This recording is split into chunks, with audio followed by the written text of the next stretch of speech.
Welcome to the Roots of the Spirit podcast. I'm your host, Spirit Tawfiq. I'm a social justice passionista and daughter of the civil rights movement. This podcast is my commitment to serve as an intergenerational bridge and galvanize change by having honest conversations about identity, the social construct of race, racism, and social justice. Welcome to Roots of the Spirit.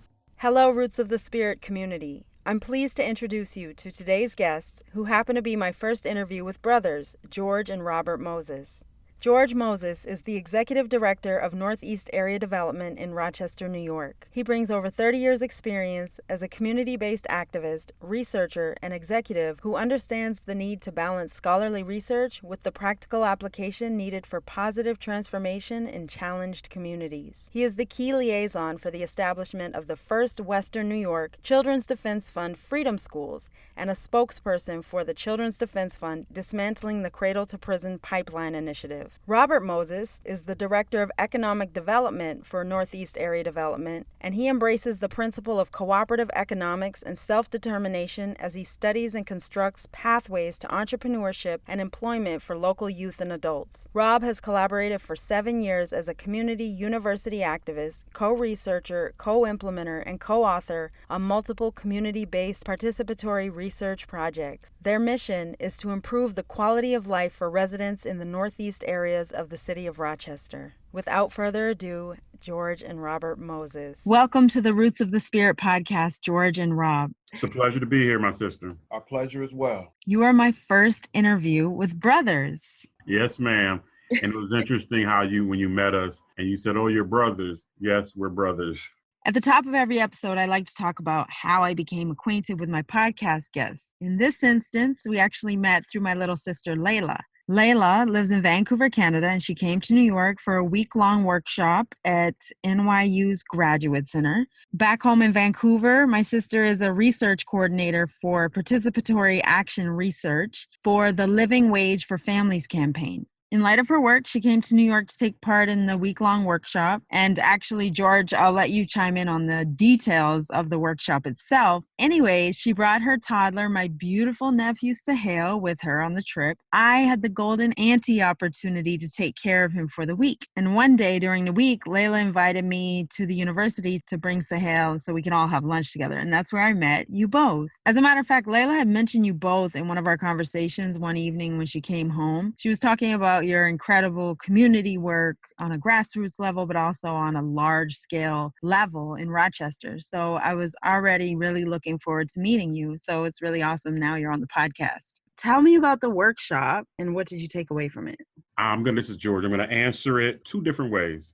I'm going to talk about what it was, and I'm going to have Robert do his perspective on how he thought it. But I'm going to give you first the rest of the story on actually how you got there. Your sister, and I understand it a lot more after listening to your podcast about how you two grew up. Layla was so interesting because when she was first there at the workshop, which was the Institute on Critical Participatory Action Research, part of the Public Science Project. So we're actually community-based scholars. We're studying ourselves. And instead of having universities come in and take our data, we work with them. And Robert will talk a little bit about the co-research, co-implement, and co-author. But your sister was at our table. They grouped us. And your sister was at our table. And I would hear her. She would be like, as they're talking, she would say under her breath, "My mom said this. My mom said that." And it was interesting. And it would be great things. I'm like, wow.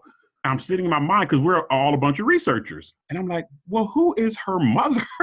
She keeps having all these great sayings. Who is her mother? So I said, well, who is your mom? Write her name down so I can look her up, because I had actually cited something that Layla said. And then she kept saying, well, you got to talk to you should talk to my sister. You should talk to my sister. I said, now you're talking about your mama. Now you're talking about your sister. Who are you? And I said, well, your sister is here in New York. She said, yeah, I'm staying with her. Because she kept talking about, we heard about how her baby, how he was having troubles and he wanted to be under her. And I actually suggested to her, well, just bring him. What's going to happen if you bring him? She said, I don't know if my sister will bring him. I said, just ask her what can happen if you bring her. I guarantee you that nobody is going to say no. That's why when you came, I was saying, here, go in this room. You were incredibly hospitable and nice. Everybody was so nice. I got lunch. Everyone was holding the baby. We're hanging out with the baby. So yeah, we felt welcome. So we invited you and you came, and your sister said, she really said, look, you got to meet my sister. You got to meet my sister.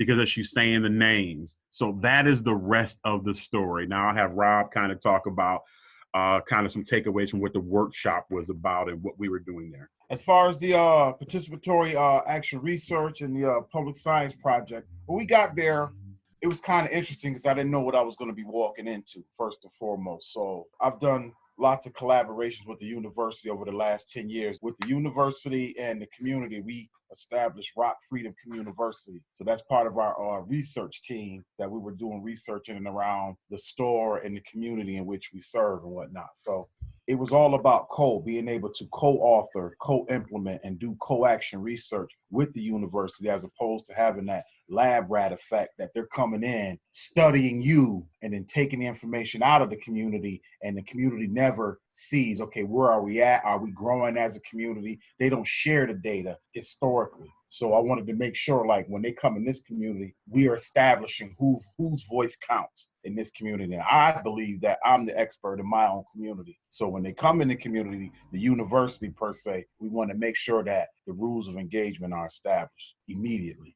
I was actually at the Schomburg last night, and the conversation was around school desegregation in New York City schools and just the language around it, the codification of language, euphemisms, etc. And at the end of the conversation in the Q&A, a young woman stood up and she said, "I'm tired of my lived experience not be taken into account." And just like you said, it's all about lab rats and like doing all of these. They actually talked about experimenting on people of color in terms of the educational system, housing, quote, low income, like all of these people's lived experiences the voices are not heard. Exactly. Well, one of the things, George, that I took away from the workshop was participatory action research can be used as a tool, because what it does is, as we are getting studied, we have to do a better job of studying ourselves, codifying our data and presenting our data as expert.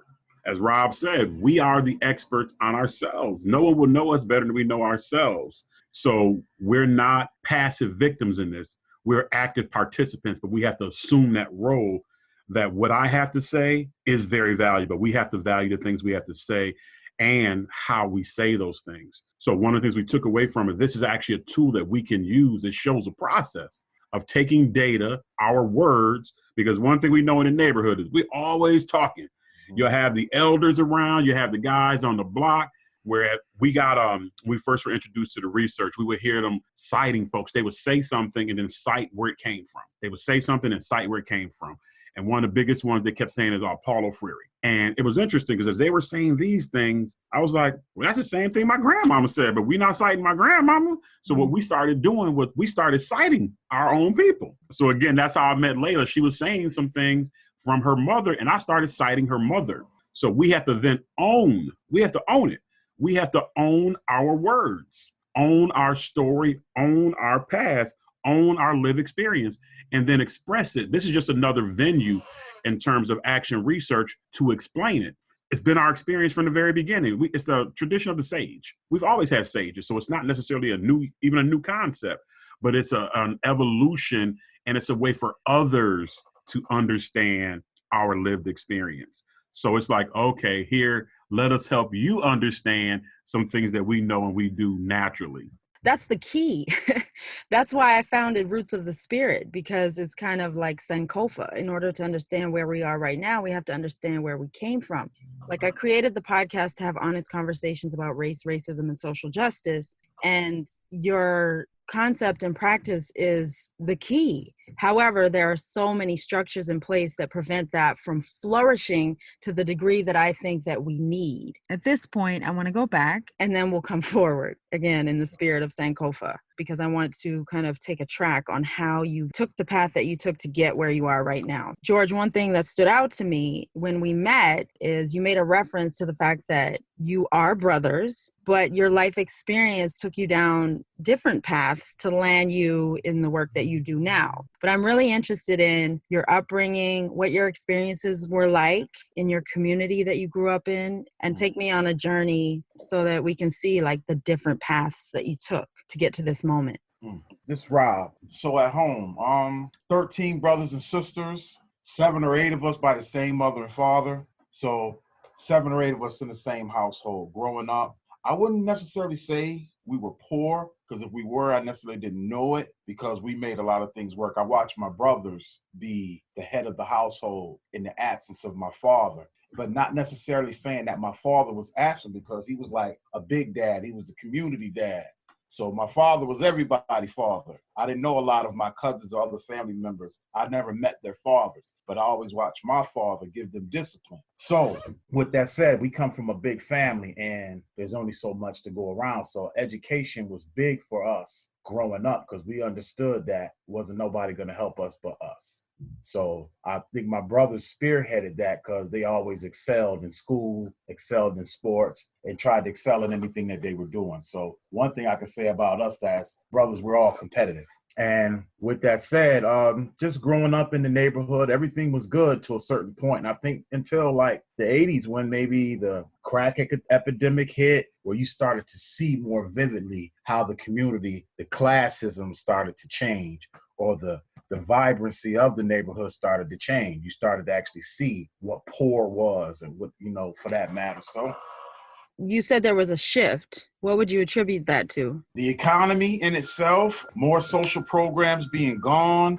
I remember growing up, there was a lot of things, whether it was camps and sports programs and stuff, that we were privy to, that all of a sudden, like with the blink of an eye, they were all gone. So access to being able to do things in the community, fun things, were starting to be depleted. So, you had to figure out a different way to necessarily entertain yourself or whatever. How about for you, George? What was your perspective? What is your perspective? And Rob is actually being very modest in terms of his story. And I know more of his story as you talk about Sankofa, because one of the initiatives that we've actually established is called Sankofa Communiversity, where, again, we're taking the best and the challenges from the past and bringing them forward and learning from them. So we actually have an initiative with elders in the community. And I'm actually fortunate to have my brother with me. So we're starting to remember. We're starting to remember a lot of things from the past that may have been suppressed. So I've had an opportunity to hear the different versions of the story. So as he talked about how we grew up, our father wasn't in the house. So my mother and father weren't married. I'm the second oldest. I have an older brother, Brian. And so my older brother, Brian, actually assumed the role of like the man in the house. He was very smart, and we were just always blessed to be, we were smart. And my mother actually told us the story later that she had to fight, because when she knew we were gifted, they would never actually recommend us to any type of gifted programs. So we were, I want to say forced, but we were a family. We survived with each other. We took care of our little brothers and little sisters. I remember times when we actually, this is back in food stamps, we actually would go to the bank to pick up the food stamps. So you got to picture this. You got 5 kids between the ages of 13, 12, 11, 6, 5. We're going down to the grocery store. We went to the bank. My older brother, my mother had trusted him. And he went down, we got the food stamps. We went to the store and we shopped and we got everything. And then we made sure we rationed it and everything. This is just little kids going to the store. So we just survived. So we always found a way to survive, and we were just resilient and made it through as far as the home life. And we were never ones to miss school. We actually always loved school. School was a respite. So it worries me now when you see kids pushing away from school. So school was a respite. That's what we could excel at. And we always stayed well in school. But as we moved through school, once we all got out of school, we left. And this is something we're actually wrestling with now. And as soon as I graduated, I'd say 1986 was a good year. 1986, I was a young father. My oldest daughter was born in 1986, April. I graduated from high school in June of 86. I joined the United States military. I was July sitting on a curb in San Diego, California, wondering what I had done with my life while I joined the military in 1986. And then I just compounded and made my life more difficult. I got married in December of 1986. So 1986, but I was just gone. So then we got kind of separated from our brothers and sisters, and then they were just, the security they had wasn't there anymore because we all were gone living our own separate lives. But now we've kind of come back, and that passion, I'm fast forwarding, for community has always been there. So what Robert said, as far as we grew up in programs until all those programs left, that was put in us that we always have to do for not only ourselves, our family, but the community at the same time. Thank you, George. Switching gears a bit, Rob, Yes. do you recall the first time that you became aware of the color of your skin? Yes. In elementary school, as a matter of fact, because like George said, the education was always important in our family. So our mother, I remember they may have went to the neighborhood schools, but by the time I was of age, she didn't allow me to go to the neighborhood schools. Because the neighborhood schools had changed by then. Right. So that's an important part. Where the neighborhood schools used to be high quality, by the time Right. Rob came through, there was a shift. So once back in elementary school, once it started getting to the third and fourth grade, I was going to schools in more affluent neighborhoods where I was one of maybe 2 or 3 black kids that were in the class. So that's when you started to see the shift in things. But what seemed out there would be a bad situation kind of started turning good. Why? Because I guess opposites attract, for lack of a better term. So being there, I had a lot of white friends. I guess because I was good in sports. So that's where it came me to the head of my class. I was kind of intelligent also. So I started to get noticed and I had more white friends. But what was happening is at lunchtime is where the classism select. So most of my white friends, they had bag lunch. They would come to lunch with peanut butter jelly, tuna fish sandwich their parents fixed for them. And I had the free lunch, which was excellent back in the days. It's not the way that it is now. So we used to exchange lunch all the time. That's how I had relationships with the white kids in my class and whatnot. Not all experiences were good because, a lot of the white kids, or the white boys for that matter, they were very competitive. And when I would beat them at sports, they thought their classism, because they came from affluent families, would carry them through all of those things. They didn't know that a poor kid from the neighborhood was competing with them in education and in sports and whatnot. So it had brought you a lot of friendships, but it brought a lot of resentments too. But one thing I will say though, and I never go back on that, I had a lot of supports from my white teachers coming up in those grades, because they were, I guess they understood where I came, my background and where I came from. And they would do things like our class trips and stuff. My teachers paid for mine. I would call my father. He hung up the phone on me. My teachers paid for my class trips. 3rd, 4th, 5th, and 5th grade. So, it was a balancing act, though. On one end, yeah, I knew I was black and I knew I was different from them, but it had its advantages, too. That's really interesting. I have a lot of teacher colleagues in the world of social justice, and I'm always interested in providing them with real life lived experiences so that they can enhance their classroom environment to make all kids feel welcome and appreciated and valued. And that's really interesting. George, you mentioned that you were deemed gifted, but it was a struggle for your mother to actually get you in the gifted program. Can you elaborate on that? I'm especially interested because that was my mother's experience as well. Me Right. and my little sister, Layla, actually, it may have been more of my siblings, but I'm just aware of us, were considered gifted, but they refused. The school she was fighting with refused to put us in that track. And it shaped the entire trajectory of our educational career. So I'm wondering your experience. Right. And Robert, again, is being modest because Robert was also, and I just heard this experience from my mother, who also participates in our research team, where she actually told us this story 3 weeks ago. She told us the story of how my older brother who skipped a grade, they were actually getting ready my older brother, Brian, to label him special education, ADH, attention deficit disorder. Because what would happen is he would always be talking to the other students. And it was at this time, and she said her name, Miss Rose, a black teacher, who came to my mother and said, look, your son is he's almost genius. What is happening is he finished his work that we have for him at this grade level in like 5 minutes. And so he goes around and talks to everybody else. She said, he's incredibly brilliant. Don't let them put your child in special education. Let's make a recommendation. He needs to get out of this grade. He needs to go up to another grade where he can be challenged. And it was the same thing with Robert. And so I was right after Brian, and I had Miss Rose too. So Miss Rose was like, she told me, don't think you're going to come up in here and not be challenged because I'm riding off the coattails of my brother. So she actually put me in the other program. The first struggle of my brother getting into a gifted program paved the way for me to get in a gifted program. But then she had to fight the same battle again for Robert. So it never stopped. It's just like, it's a systematic thing that wants to track, how do we measure our giftings and how does a school identify? And we could say whatever we thought what our parents could have or should have done, but I am incredibly blessed and thankful that they instilled education in us and they fought for us. because of those experiences, we are where we are today, and we have the passion that we have today. But I've seen there's a system. There is a system that will track particularly children of color into low expectation. It's one of my personal beliefs. And you mentioned it earlier in terms of there are so many experiments going on in the education system. The education system right now suffers from low expectation. George, do you remember the very first time you became aware of the color of your skin? Yeah, I do. It was a little bit more vivid.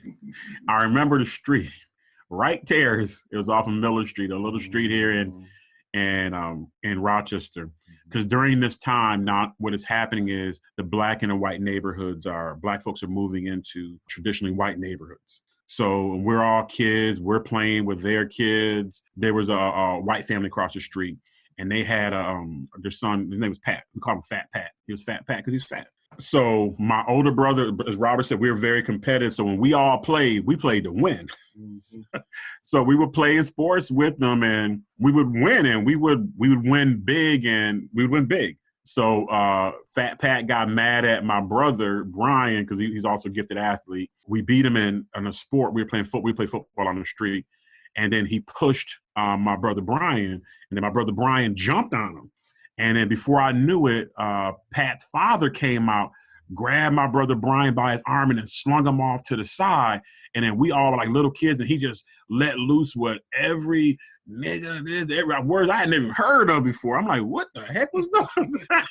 I never even heard them words before. And so we're little kids. So we're sitting there, and his father is there. He took his son in the house, and then my mother came, and she said, what happened? And then she called my father. He came over, said, who touched my son? We pointed at him, Pat's father.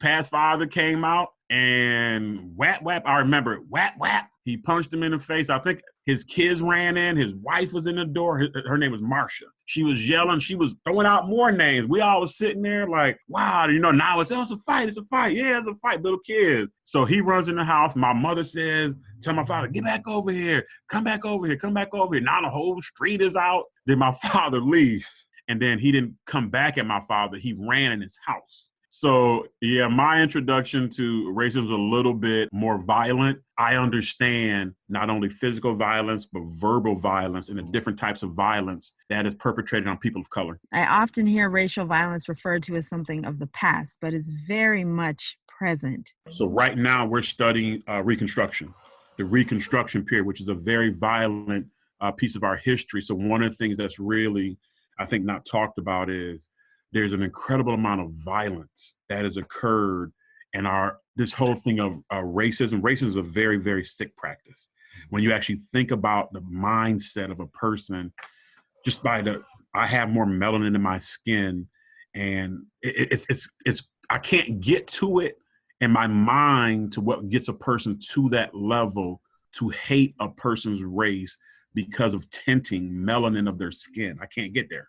They will go to the levels of violence. So we're studying Reconstruction as a part of Sankofa University and the role it plays in the pervasive violence that is now occurring by systems, because it's a system problem. So we now have like our judicial system. Which could be a whole nother podcast within itself. So yes, totally agree that it's important to make a link from our violent past to today. I'd like to get into how you now use your experiences to make positive changes in the communities in which you live and serve. For the sake of our listeners, can you give me a broad overview of your organization? Northeast Area Development. We're a community-based organization established in 1965.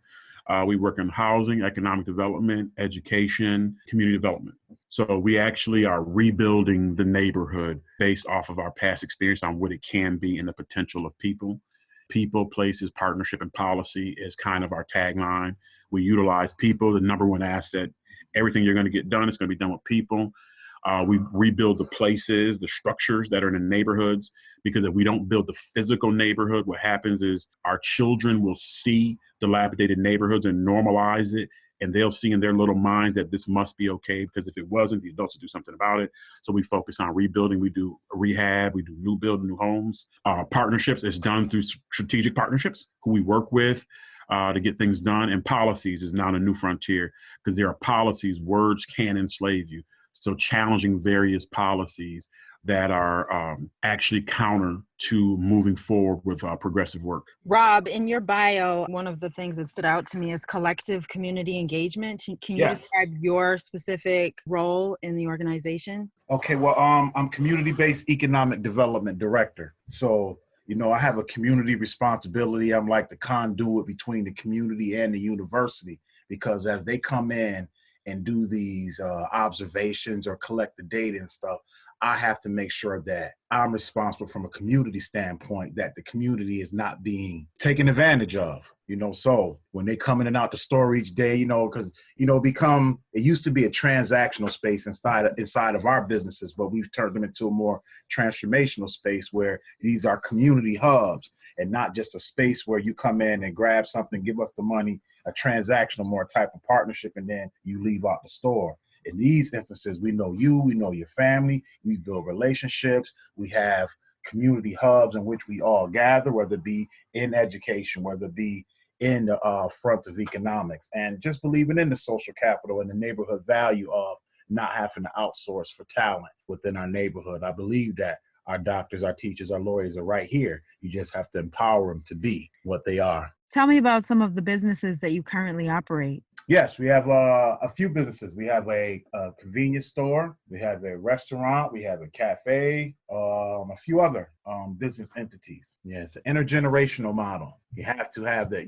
connect the pieces. Otherwise, we have those generational, that's how generational gaps are created. Talk to me about that, intergenerational collective work. Well, the way that it's supposed to work in a positive way is as the elders, once the elders pass the knowledge and information down to our generation, we then pass it down to the younger generation in the same fashion, that we were taught, that collective work responsibility, the transformational pathways to success as a neighborhood. You get the knowledge from the elders, you take it, absorb it, do with it, and then you keep that door open for the next generation to be able to do the same. That way the dollar regurgitates in the same neighborhood, because if it doesn't, then you don't have real systemic change. So what does that mechanism look like? I'm trying to have a visual representation of intergenerational collective work and action and community building. Is it in the store? Is it in the community centers? One word I would use, this is George, is intentionality. You have to understand who is not there in terms of the generations, as Rob articulated, the elders, the adults, the college students, the teenagers, who is missing, and then be intentional in your work and making sure that they're represented, that you see them. So we have a partnership for a franchise pizza place. We actually work with the elders who actually knew what the pizza place was back in the past, what it should be, what those good times look like. They work with us to set it up. So what we have is Motown playing there. When you walk in, you have a sense of nostalgia. But we have the adults as the primary supervisor. But they're hiring the teenagers, the 19, 20, 20-something years. They're hiring them. And then during the summer, we actually even bring in the younger group to train them. So opportunities for modeling, but there's intentionality in it. Because as you said, you have to see it. So I'm not sure, because you guys grew up in Canada, we actually did, as our growing up, we did see Black businesses. We saw them. But there's a period of time where it disappeared. So intentionality and modeling so people can see what it looks like. One of the themes that is recurring throughout every guest that I've had is representation, and how representation matters in the classroom, in the local mom and pop store, in the university, in all facets of life. And that really speaks to representation and how powerful that is. And how it's kind of like you can look at it on the positive side, but also on the challenging side. Exactly. What does that look like for young people who do not see themselves reflected in their worlds? It creates a reality. Senator Wanda Bernard Thomas, your senator in Canada, we have a saying that we have been using. National Association of Black Social Workers in Nova Scotia chapter in 1980 ratified, and I'm paraphrasing, that for children of color not to see themselves represented in their literature is detrimental, because what happens is you don't see yourself. So you're reading all these things and you're going to struggle. Who am I? Where am I? So you struggle. And we ran across her and she said, yeah, that's something that we did. We ran across her last year. In 2018, we have been using that saying in freedom schools for about 10 years. And we ran across, she said, yeah, that's something that we did. So watch how the spirit is working is a beautiful thing. Freedom schools. Yes, that's a wonderful subject. Let's talk about freedom schools. So freedom schools, we hear a lot about what people are saying where the kids don't know about what's going on. They don't know their history. But that's correct because nobody's teaching them. So nobody's teaching them. It will be a logical conclusion that they don't know. So we ran across Children's Defense Fund freedom schools, Marion Wright Edelman, which are, you can actually go back to the history of freedom schools, which would probably be a whole nother session, because we can go back to the past and where freedom schools started from in 64, and actually the freedom schools before 64. But we entered the freedom schools now, which started in the 1990s, were a readaptation of the July 64 freedom schools with Goodman, Cheney, and Schwerner. They were down in Mississippi doing literacy schools. So the focus of freedom schools is literacy, not teaching the mechanics of reading, but the love of reading, the love of literacy, social action projects, health and mental health, intergenerational mentoring and learning, high academic enrichment. So we found this program and we're like, wow. And our books are books by people of color. So they will see themselves represented. If I were a young student eligible to attend the Freedom School, what would my experience be like? You will experience what freedom actually is. You'll be able to see once as a free person, when your mind is given a sense of freedom, what you can do for yourself, what you can do for your family, what you can do for your community and your world. And once you're free, a free mind can't be chained up anymore. So what is the key to freedom in the school? We use literacy. We start with literacy. And then from literacy, we've evolved so much since then, but it starts from literacy. So you're starting to read and see yourself. Because remember now, in the American education system, for the most part, with the exception of Black History Month in February, you won't see yourself or learn about yourself. So now you're learning, you're going to hear words like Sankofa. You're going to see other Black authors. You're going to hear these fantastic stories. You're going to give us, okay, you read this. What does this mean to you?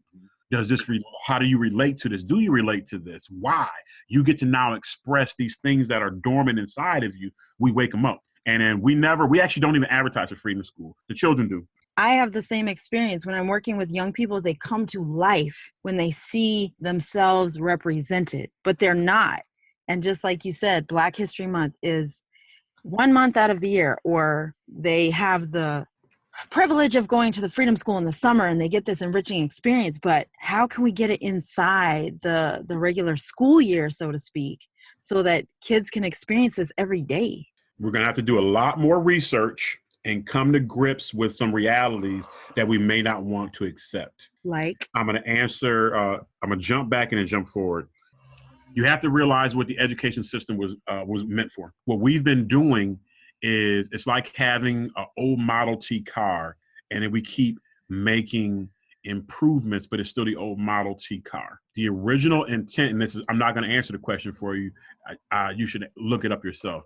What was the original intent of our education system, and what was the original intent of our education system for children of color? But we haven't made major shifts. So when you're talking about integrating this type of curriculum, and I can go over battle after battle after battle of us attempting with great results, when we've integrated this system into the current educational system, and the fights we've had, we can go through data. So we'll have this conversation with anyone, but we'll have it with data. Rob, what has your experience working with the Freedom Schools been like? My life had actually took a different turn. I was actually out on the block when they came and got me for Freedom Schools. You know, I had heard about the work because George was, at the time, he was doing community development. He was working for Need at the time, and I hadn't came in on yet. I didn't come in until 2007. But I had saw, a couple of the trainings and whatnot, and seeing how they were working with the children and whatnot. So I was actually out on the block, and I just lost my niece. My niece had got murdered. My 16-year-old niece, my sister's daughter, had got murdered up here. And it's just like I just took a different feel for the streets in itself. So I just wanted to make a change. I couldn't look at the streets and look at the game or life in the same way anymore. So it just took a turn for the better and wanted to just try something different. So actually my niece, George's daughter, actually was showing me, I was seeing how I went to a training and they were there, and I was seeing all the movements and things that were going on during the training, and she was explaining them to me as we were going along. As she was showing me, it gave me the interest to want to be part of it. So how old was she? At the time, you talk about 07. She was about 14 to 15 years old. 14 okay. 15-year-olds. She was, she was 15 then, and I had to be almost 30. You know what I mean? And she was training me into this. And that goes back to the intergenerational model, because that shows you how it works in a positive way. Because once the link is linked, just like we can give information to the elders give information to us, the elders can give information to the youth can give information to us, and so on and so forth. So that's how all the different levels work together in a positive way. That's intergenerational mentorship. But I was actually, introduced to it by her as a 15-year-old, and started in the after school program. So that's another thing. Outside of the 6-week summer program, Freedom Schools also offered the after school programs. I started in the after school program of Freedom School, working inside of the schools, working with the kids in the afternoon, teaching them the love of reading and, social action projects, how to get involved, how to have the parents get involved, how to do community projects that they can be excited about, where they actually hear themselves in the curriculum also. They help create the curriculum, our cooperative group activities, our opening activities, the discussions that go on with them at the same time. That's how you open up their mind, as opposed to traditional education where the teacher's just talking to them and the education is not with them. So that's what it saw and what it did for me. I saw a whole nother way that a child can be enlightened through cooperation and through discussion and through involvement and engagement. And so now you're part of that beautiful cycle that we talked about. Absolutely. We had one of the first programs that collaborated with the city school district in a freedom school model, actually being able to bring it to fruition in the educational setting. We talked about Sankofa, just how we need to go back in order to come forward. And so I'm wondering, as it relates to the freedom schools, how does history play a role? History is key, because history will show you a cycle. And that's one of the things we're working on right now. A term is behavioral analytics. There are several narratives. Most people believe, you'll hear people of color don't stick together. They don't do this. They don't do that. That's not a totally true narrative. Because if you look historically, you will see not only we did work together. We can and we have established our own neighborhoods. We can and we have established our own set of economics. What happened? You can have the stories of Oklahoma, not just Oklahoma Wall Street, several Black Wall Streets. What happened to them? Then you have to come to grips with that, so you understand the cycle that as there are progress made, is it individual people or is it a system? One of the things, again, going back to the panel I attended last night, was all around the language that we use to stay segregated in schools, neighborhoods, and many other facets of life. The language that is imposed on Black parents and families is that we don't have a tradition of community. We don't have a tradition of economics. We don't have a tradition of loving education, which is false. Yeah, all of false. How do we change the narrative? How do we change the narrative? Because language is power. And how do we... We don't believe our people, I'm a parent also of 3 children. We don't believe in traditional education, because why? It seems like each time we send our children, and my youngest son was a prime example of his mother sending them to a neighborhood school out of comfortability, because it's comfortable for her to drop him off on her way to work, this, that, or the third. So he went to school right up and around the corner, where, years ago, my mother would never allow me to go to that school. And it shows like the education of it. It just seemed like they get worse, and they come out and you have to answer, you have to reteach after what's being taught to them in the classroom throughout the day. So you see some type of confusion in your child. So as parents, we understand, like, we aren't believing in the traditional educational system, but all the parents who experience the freedom school model, it's eye-opening for them, and it increases the parental involvement, because they understand where they also fit in the educational system, as opposed to traditionally, the parents are pushed out of the traditional educational system. And the parents we recommend, it's an open door policy for parents in the Freedom School model. On that note, just going back to what you were saying, George, about why, like the origin of public school and for what that means for children of color. Traditional educational system that we're referring to is infused with white supremacy. Mm-hmm. And there are so many people on so many different levels on the grassroots, but also in politics, in all of these different ways, trying to push against this incredibly strong system. So I'm trying to think about the Freedom School and what we know it's doing for young people of color, yet there's such resistance. And I say that because I'm really grappling with, like, all right, at this moment in time, we see the Freedom School model is working. It is enabling young people to see themselves, to be represented, to thrive, and love learning. How can someone who's listening, whether they're an educator, a principal, someone who works for the Department of Education, a parent, a concerned person in society, how can they learn more about Freedom Schools and how to adopt that and bring it into their own community? We'll give you our contact information. They can call us, and we always invite people. We can talk about it, but it's just come and see it. We set up a time and just come and see it, then ask your questions. Because what happens is, I'm not even there to answer the questions. You ask the parents, you ask the young people, because we're not really here to convince people of what we know. Because one of the questions was, how do we battle these narratives? We have to tell our own story.